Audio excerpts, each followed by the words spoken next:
अस्सलाम वालेकुम। आज मैं आपको जोकी फ्लोरा 550 का रिव्यू बताऊंगा। इसको चलाते किस तरीके से हैं। सबसे पहले ये भी 110 वोल्ट मशीन है और इस साइड से इसकी ये वायर बाहर आ जाती है और ये वायर जो है आपने इसको 110 वोल्ट अडॉप्टर में प्लग इन करना।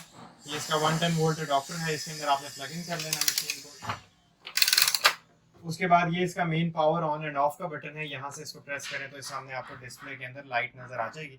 ये सामने इस तरीके से ये बैक साइड पे जो इसका रोलर लगा हुआ है, इस रोलर को घुमाने से ये सामने से ये आप देख सकते हैं डिज़ाइन वगैरह जो हैं वो चेंज हो रहे हैं। इसी तरीके से ये इसका टांका बड़ा छोटा करने का ऑप्शन है। ये वाला इसका टांका बड़ा और छोटा करने का है। ये इसका मेन व्हील है जिसको हम घुमाने से मशीन चलती है। और उसके बाद अब हम इसके अंदर धागा डालना सबसे पहले देख लेते हैं धागा किस तरीके से डलेगा। यहाँ से ये 1 और उसके बाद यहाँ से हम ये नीचे आ जाएंगे स्ट्रेट आगे।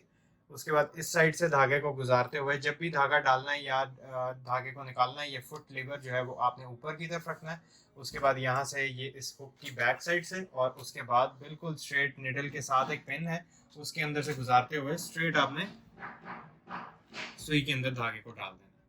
बॉबिन वाइंडर जो है इसका नीचे वाली साइड से होता है, तो इसको आप थोड़ा सा इस तरीके से आगे की तरफ पुल करके नीचे की तरफ प्रेस करेंगे तो ये फुल मशीन जो है वो नीचे की तरफ आ जाएगी। ये इस तरीके से नीचे की तरफ आ गया। ये इसका इस जगह पे बटन लगा हुआ है, इस बटन को प्रेस करेंगे तो सामने हमारे ये शटल केस और बॉबिन डालने के लिए जगह है। बॉबिन केस है, इसके अंदर आपने इसकी बॉबिन को लगा देने के बाद ये एक सेंटर में कट है, इस कट से गुजार देना और उसके बाद स्ट्रेट आपने सामने मशीन के अंदर इसको लगा देना। अब आम सिलाई मशीन की तरह ऊपर वाले धागे को पकड़ते हुए नीचे वाला धागा हम ऊपर उठा लेंगे। ये देखिए धागा ऊपर आ गया। अब उसके बाद यहाँ से इसको बंद किया और ये वापस बंद कर दिया इसको। यहाँ से हम इसकी स्टिच की लेंथ को जो है वो 2 और 3 में नॉर्मल रख लेते हैं। यहाँ से सिंपल स्टिचिंग मैंने सेलेक्ट कर ली है और उसके बाद ये इसकी 3 स्पीड्स हैं। यहाँ पे ये स्लो मशीन चलती है, यहाँ पे मीडियम और यहाँ पे फास्ट। हम सबसे पहले फास्ट स्पीड वाले को सिलेक्ट करते हैं और यहाँ से इसको स्टार्ट कर देते हैं। ये इसका रिवर्स का बटन है जिसे हम टांका पक्का करना भी कहते हैं। यहाँ से मशीन को मैं स्टार्ट कर रहा हूँ, आप देख सकते हैं नीडल जो है मूव करना शुरू कर दी और उसके बाद इसी बटन को प्रेस करने से ये मशीन स्टॉप हो जाएगी। ये देखें ये ऊपर वाली साइड से इसका स्टिच है और ये नीचे वाली साइड से स्टिच है। अगर कभी नीचे वाली साइड पे स्टिच खराब आ रहा हो तो ये बिल्कुल इसके टेंशन लिवर जो है वो इस जगह पे लगा हुआ है, यहाँ से आप इसको टाइट एंड लूज कर सकते हैं। अब यहाँ से सिलेक्ट करते हैं आगे इसकी नॉर्मल जिगजैग वगैरह। यहाँ से मैंने इसकी जिगजैग सबसे वाइडर जिगजैग को सिलेक्ट कर लिया और उसके बाद यहाँ से मैं मशीन को स्टार्ट कर रहा हूँ।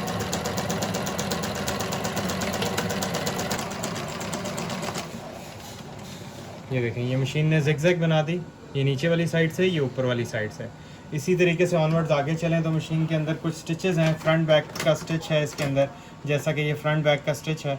और यहाँ से जो है 4 नंबर के नीचे वाला जो स्टिच है उसी को सेलेक्ट रखना है और उसके बाद यहाँ से मशीन को स्टार्ट कर देते हैं। ये 2 कपड़ों को साथ जोड़ने के लिए भी ये वाला स्टिच इस्तेमाल होता है।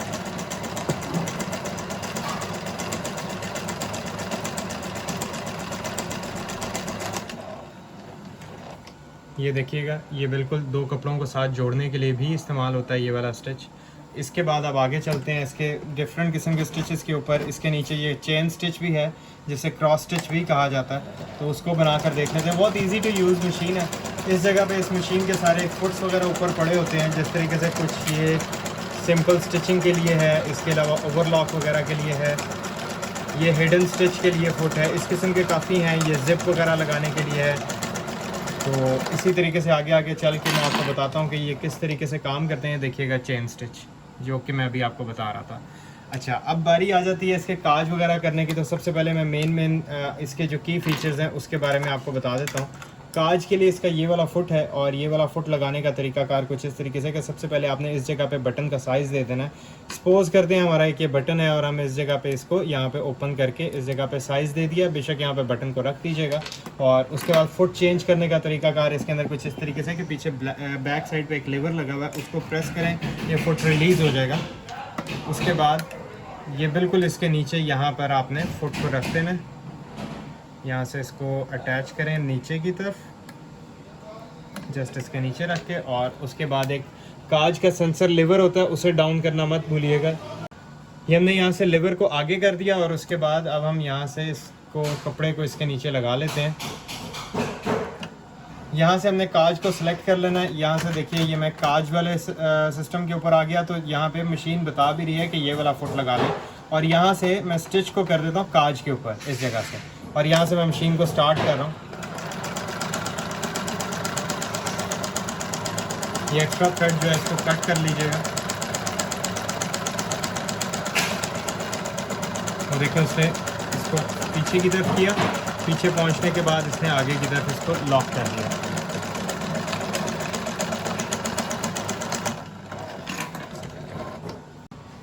ये देखिएगा इस जगह पे हमने ये काज कर लिया। ये इसका काज बड़ा परफेक्ट तरीके से कंप्लीट हो गया, ये आप देख सकते हैं। इसको सेंटर से कट कर दीजिएगा किसी भी कटर वगैरह के साथ। उसके बाद आप इसकी ओवरलॉक वगैरह करके देख लेते हैं कि ये मशीन ओवरलॉकिंग किस तरीके से करती है। ओवरलॉक करने के लिए ये वाला फुट इसका सेलेक्ट होगा, और उसके बाद यहाँ से इस जगह पे ये फुट आपने लगा देना।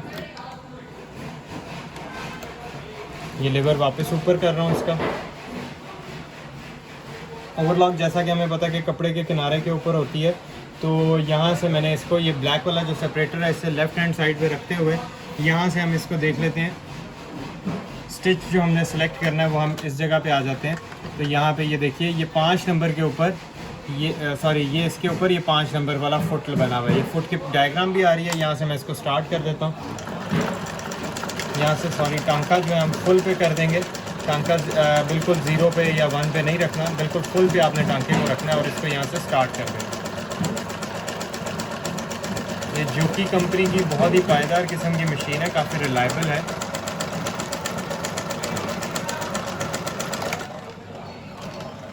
ये आप देख सकते हैं कपड़े के एज को मशीन ने लॉक किया, ये बैक साइड पे जाके इस तरीके से। जी, तो इस मशीन के ऊपर फिरकी भरने के लिए आपने इस जगह पे ये फिरकी को लगा देना। उसके बाद यहाँ से ये इधर, और उसके बाद ये इसकी बैक से गुजारते हुए यहाँ पे थोड़ा सा हाथ के साथ फिरकी को वाइंड कर दें,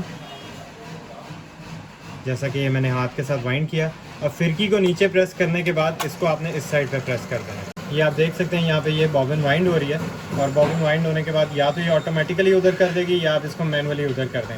मेक श्योर कीजिएगा जब तक आप बॉबिन को ऊपर नहीं लगाएंगे तब तक ये बॉबिन फिल करना शुरू नहीं करेगी। अब जैसा कि मैं इसको यहाँ पे स्टॉप कर रहा हूँ, अब आप ये देख सकते हैं इसने फिरकी को भर दिया इस तरीके से।